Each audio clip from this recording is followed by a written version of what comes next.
আচ্ছা, একটা কথা ভাবুন তো, আমাদের জীবনে নেওয়া একটা মাত্র সিদ্ধান্ত, হ্যাঁ, শুধু একটা সিদ্ধান্ত, কি করে পুরো জীবনের গতিপথটাই একদম বদলে দিতে পারে। রবীন্দ্রনাথ ঠাকুরের অপরিচিতা গল্পটা ঠিক এই রকমই এক যাত্রার কথা বলে। এখানে সম্মান, অনুশোচনা আর একটা অপূর্ণ ভালোবাসা সব মিলেমিশে একাকার হয়ে গেছে। গল্পটা শুরুই হচ্ছে একটা স্বীকারোক্তি দিয়ে। আমাদের গল্পের কথক অনুপম ২৭ বছর বয়সে এসে যেন নিজের জীবনের একটা হিসেব কষছেন। বলছেন তার জীবনটা হয়তো খুব লম্বা বা বিশেষ কোনো গুণে ভরা নয়, কিন্তু এর একটা বিশেষ মূল্য আছে। চলুন এই বিশেষ মূল্যের রহস্যটা কি সেটাই খুঁজে বের করা যাক। তো কে এই অনুপম? গল্পটার শুরুতেই কিন্তু আমাদের তার পরিচয়টা খুব ভালোভাবে দিয়ে দেয়, আর আমরা দেখতে পাই এক শিক্ষিত, আদুরে কিন্তু একেবারেই ব্যক্তিত্বহীন এক যুবককে। দেখুন, এই পয়েন্টগুলো কিন্তু অনুপমের জীবনের একটা করুণ ছবি তুলে ধরে। সে পড়াশোনায় ভালো, দেখতেও সুন্দর, কিন্তু নিজের জীবনের কোনো সিদ্ধান্ত নেওয়ার ক্ষমতাই তার নেই। সে যেন একটা সোনার খাঁচায় বন্দি পাখি, যার জীবনের সব সুতো তার মা, আর তার থেকেও বেশি তার মামার হাতে। তো অনুপমের বিয়ের বয়স হয়েছে, আর সেই কারণে পাত্রীর খোঁজ শুরু হলো। কিন্তু এই খোঁজের পেছনে ভালোবাসা বা মনের মিলের চেয়েও বড় হয়ে দাঁড়ালো দুটো বিলকুল ভিন্ন দৃষ্টিভঙ্গি। একটা হচ্ছে চরম বাস্তববাদী আর হিসেবি, আর অন্যটা পুরোপুরি স্বপ্ন দিয়ে গড়া। আর এখানেই গল্পের আসল সংঘাতটা পরিষ্কার হয়ে যায়। একদিকে মামা, যার কাছে বিয়ে মানে একটা লাভজনক চুক্তি, টাকা আর পণের নিখুঁত হিসেব, আর অন্যদিকে আছে অনুপম, যে তার কল্পনার জগতে ডুবে আছে, যেখানে তার হবু বউ যেন আকাশ থেকে নেমে আসা কোনো দেবী। ভাবা যায়, অনুপম তার হবু স্ত্রীকে নিজের চোখে দেখারও দরকার মনে করে না। তার তুতো ভাই বিনোদ এসে বলল, খাঁটি সোনা বটে, আর সেটাই তার জন্য যথেষ্ট।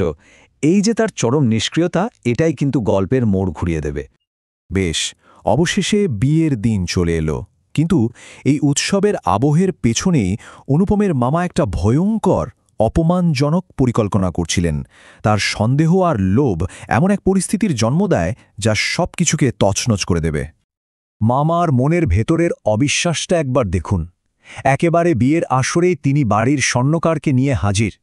কনের গয়না সবার সামনে ওজন করা, পরীক্ষা করা, এই প্রত্যেকটা কাজ ছিল কনের বাবা শম্ভুনাথ বাবুর আত্মসম্মানের ওপর এক একটা চড়ের মতো।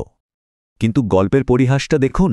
স্বর্ণকার পরীক্ষা করে জানালো যে কনের বাড়ির দেওয়া গয়নাগুলো শুধু খাঁটিই নয়, বরং সেগুলো তাদের বংশের পুরনো অলংকার, আর যা কথা হয়েছিল তার চেয়ে অনেক বেশি দামি। আর এই একটা বাক্যই গল্পের মোড় পুরোপুরি ঘুরিয়ে দেয়। কল্যাণীর বাবা শম্ভুনাথ বাবু এই চরম অপমানে শান্তভাবে কিন্তু অত্যন্ত দৃঢ়তার সাথে জানিয়ে দেন, এই বিয়ে সম্ভব নয়।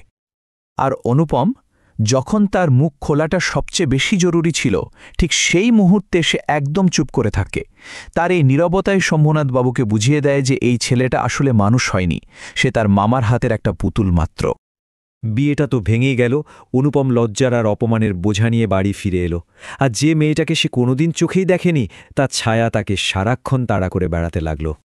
বিয়ে ভেঙে যাওয়ার পরে অনুপমের কল্পনার সেই দেবী যেন এক ছায়াময় রূপে আবির্ভূত হয়। সে তাকে দেখেনি, কিন্তু তার না থাকাটাই যেন এখন তার জীবনের সবচেয়ে বড় সত্যি। আর এই অনুশোচনাই তাকে ভেতর থেকে একটু একটু করে বদলাতে শুরু করে। এরপর বেশ কয়েক বছর কেটে গেল। মায়ের সাথে ট্রেনে করে যাওয়ার সময় অনুপমের জীবনে এমন একটা ঘটনা ঘটে যা তার পুরো পৃথিবীটাকেই ওলটপালট করে দেয়। যে নারী এতদিন ধরে তার কাছে একটা নীরব কল্পনা ছিল, হঠাৎ করেই যেন এক কণ্ঠস্বরের মধ্যে দিয়ে তার অস্তিত্ব বাস্তবে রূপ নিল। এই কণ্ঠস্বরটা যেন তার ভেতরের সব শূন্যতাকে এক মুহূর্তে ভরিয়ে দিল, তার আত্মাকে জাগিয়ে তুলল। পরের দিন সকালে সে শুধু কণ্ঠস্বরের মালকিনকেই দেখল না, সে দেখল এক নতুন নারীত্বের প্রতিচ্ছবি। এই মেয়ে লাজুক বা অসহায় নয়, বরং সে আত্মবিশ্বাসী, প্রাণবন্ত আর নিজের দায়িত্বে একদম অবিচল।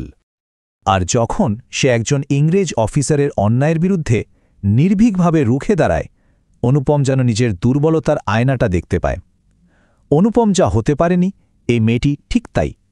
এই দৃশ্যটা তার মনে একটা গভীর ছাপ ফেলে যায়। এই অপ্রত্যাশিত সাক্ষাৎই কিন্তু গল্পের শেষ পর্বের সূচনা করে। এবার সব রহস্যের জট খুলবে, আর অনুপমের জীবন একটা চূড়ান্ত পরিণতির দিকে এগিয়ে যাবে। আর তখনই সবটা জলের মতো পরিষ্কার হয়ে যায়। ট্রেনের সেই দৃঢ় আত্মবিশ্বাসী আর আকর্ষণীয় মেয়েটি হল কল্যাণী, সেই বধূ যাকে তার পরিবার অপমান করে ফিরিয়ে দিয়েছিল। এই সত্যিটা জানার পর অনুপমের ভেতরের সেই পুতুলটা যেন চিরদিনের জন্য মরে যায়। ২৭ বছর বয়সে এসে সে প্রথমবার নিজের জীবনের দায়িত্ব নেয়। পরিবারের ছায়া থেকে বেরিয়ে সে কল্যাণীর পথে পা বাড়ায়। কিন্তু কল্যাণী তো আর সেই আগের পাত্রী নেই যাকে অপমান করা হয়েছিল। সে এখন স্বাধীন, স্বাবলম্বী আর একটা মহৎ কাজে নিজেকে উৎসর্গ করেছে, মেয়েদের শিক্ষিত করা। সে বিয়ে করতে রাজি হয় না, কারণ তার জীবনের উদ্দেশ্য এখন অনেক বড়। অনুপম তার বধূকে পায় না ঠিকই, কিন্তু সে অন্য কিছু খুঁজে পায়। সে কল্যাণীর কাছাকাছি থাকার, তার কাজে সাহায্য করার একটা উদ্দেশ্য খুঁজে পায়। শুধু তার কণ্ঠস্বর শুনতে পাওয়াটাই যেন এখন তার জীবনের পরম পাওয়া। শেষ পর্যন্ত অনুপম তার অপরিচিতাকে হয়তো পুরোপুরি চিনতে পারে না, কিন্তু সে তার জীবনের সেই বিশেষ মূল্য ঠিকই খুঁজে পায়। তার গল্পটা আমাদের একটা গভীর প্রশ্নের সামনে দাঁড় করিয়ে দেয়। জীবনের সার্থকতা আসলে কিসে? যা আমরা পেয়েছি তাতে, নাকি সেই না পাওয়ার দিকে এগিয়ে যাওয়ার নিরন্তর যাত্রায়?